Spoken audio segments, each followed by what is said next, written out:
The biggest reason that I know that white feminism is a real problem is just the perceived threat that so many white women feel from black women just existing. Before I continue, I'm gonna reference myself as attractive. Yes, I know, shocker. I did this before and y'all got on my ass. I don't know what to say, we're gonna keep doing it. But as a black woman, when you like transition from unattractive to being perceived as attractive, you will notice a change in behavior from not only men, but also women, specifically white women. Especially when you don't fit like a certain stereotype that they associate with your race and like what they deem a black woman should act like. It's almost like they don't know how to act with you and they end up, feeling this contempt. They implicitly know that they are the standard. Like they have been socialized to know that. It's been their experience to have men want them of any race. But in that, they also know that whiteness is sort of blankness. And I actually don't mean that in like a mean way. I mean, it is the standard. It's the norm. It is the opposite of exoticism. So in their male-centered minds, they're thinking, yeah, like in majority of cases, I'm going to get the guy. But when they want a little switch up, a change from their usual, that is when women of color, specifically black women, become a big threat. It's like a lot of them sort of know that a lot of girls look like them. A lot of pretty girls look like them. They can never account for the allure of a deviation from that norm. So when they see an attractive black woman, it's like, okay, I have to see, how can I fight against this? I don't have the facilities to fight against this. And to compensate for that, I think that's why we see a lot of like white women try to play into the features of women of color. The style, the slick backs, the lip filler, mannerisms, all of it. Like they want to be able to oscillate between all types of attractiveness, become this sort of like maxed out woman who has every single thing a guy could ever want at any time. Because they are so used to being the standard, they cannot accept someone wanting something different. So they kind of try to like borrow parts of you to become that so that won't happen again. It's very interesting and it happens more than you would think. This is why I create the videos I create on this channel. I can relate to what she was saying. I can relate to being that person, that woman who doesn't fit the stereotypes of the quote unquote black woman. I have an ambiguous phenotype. I have a looser hair texture. Therefore, people who are non-black look at me and they don't know how to come at me. They don't know how to put me in a box. And for white women who have had privilege historically in this world and in this country, they are very, very, very unsettled when it comes to me because they understand that most likely I am probably attractive to their white counterparts, but that they probably also can't compete with me unless they do the most, which is what this creator was talking about, meaning going out and getting the filler and the butt and the hips, doing the braids and doing all these things that emulate black women and black women's essence. And they do this because they want to, like she said, max out their potential, max out their look to be able to attain black men or black Hispanic men. And the reason why this is a problem is because they start competing with you when in reality they should just stay in their own lane. I am so tired of non-black women having vitriol and disdain and nastiness toward me, towards black women, towards Exoticals, for our look, for how we carry ourselves, for not being a stereotype, which is so prejudiced and so problematic that you would think that every black person is supposed to fit this black stereotype. I have a real issue with them wanting to put you in a box, and when they can't, now you are the subject of all of their hate. And now you are a power project for them. What do I mean by this?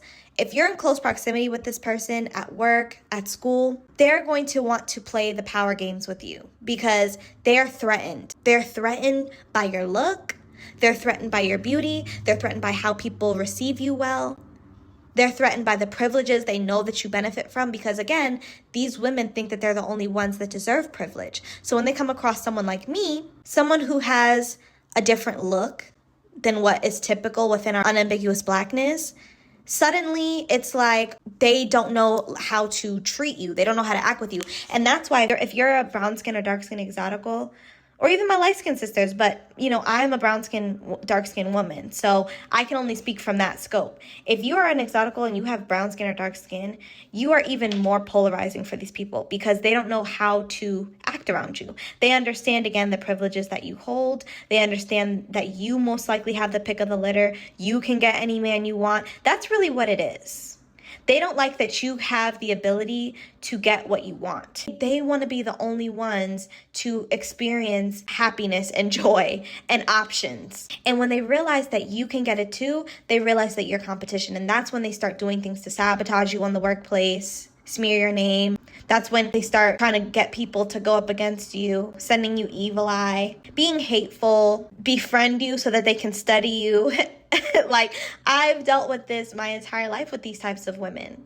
And when you are an attractive black woman, when you are a gorgeous black woman or an exotical, you are going to be the face of these women's power games. which is why when you get around them, they're mean to you. Or there's this like passive aggressiveness. They love being passive aggressive with people they're threatened by. And before the comment warriors, before the social justice warriors get in the comments and say, oh, well, what does that have to do with anything? You don't have to be beautiful to be hated by people. Some people, if you have never been hated on by non-Black women for your beauty, you can't relate, which maybe is a sign that you shouldn't be watching this video because it's not for you. Or you can just listen and learn something and not, comment. But I'm speaking from experience because I've had these women as friends before I knew better. I've had these women as bosses, which is very fucking dangerous. I've had these women as co-workers. I've dealt with these women at the gym. That's when I really deal with them. When you're in the gym, it's like they're trying to work on their body, and a lot of these white women these days, they're trying to build their asses, which they've never done. Like historically, they've always wanted to be skinny as a fucking board. Now all of a sudden they're in the gym, like wanting these bodies, and that's fine. Like do what you want. But it's like when you start trying to compete with me and like you have this like passive aggressive like nastiness and you want to like stare at me in the mirror and like watch me and try to copy the workouts I'm doing, like I don't have time for that. I'm so focused on myself that I don't really notice these things happening unless it's like very, very blatant and obvious. I don't get why they view us as such a threat.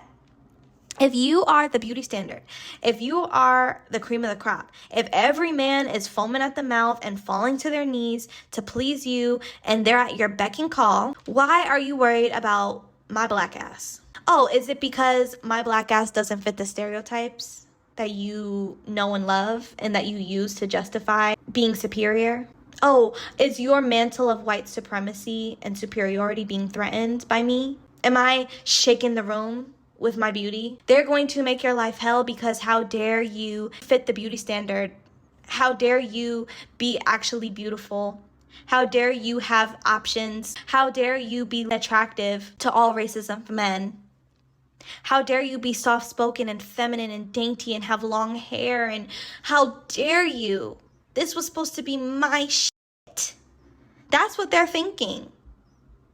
And so when they realize, sweetie, like, not over here, not with me at least. not with my Exotical sisters and my other gorgeous girls within my community. Not with us. That's when the fangs come out. That's when the claws come out and you start seeing them acting real freaking weird. I can't tell you the amount of times I have been around white women in the gym and they are just so soul-suckingly negative with their evil eye, with the staring, with the mean mugging. And it's like, I thought because my skin had melanin in it, I was inferior. If someone is inferior, you wouldn't be checking for them. You also wouldn't be intimidated. You also wouldn't be trying to emulate the features and the essence of that woman either, if they were so inferior and less than and so unattractive. Which is why when they see Exoticals, it's like a walking, living, breathing reminder that they are not superior to anyone. It reminds them that this mantle that was created because of whiteness is actually a false mantle. And all my beautiful girls out there, all of my Exoticals out there, you are a walking contradiction to their beauty standard that they are so heavily clinging to while also trying to dabble in our shit so that they can look smacks off of our shit. When I heard her mention how they go out and they do all these like beauty enhancements to max out their looks to be perceived as attractive to our men or to other men from other cultures that are non-white, it clicked for me how goofy these women look. Because a lot of them are walking around here just trying to look smacks as much as they can to play hardball with beautiful Black women and Exoticals. And they're gonna forever lose because what they're missing is the Blackness. Sorry. So I just want to encourage my Exoticals out there to not fall into the traps of these toxic women who are using you as their mood boards. Let them do that if that's what they feel like they have to do in order to be perceived as beautiful. And also, You would be silly to think that these women are superior if she's trying to compete with you. I wouldn't compete with anyone unless I was threatened. So ladies, drop down in the comment section. I'd love to have a conversation about this a little bit more. Let me know your thoughts down below. I'll also be leaving my email in the description box below. And I'll catch you all in my next video. Have a lovely day, ladies.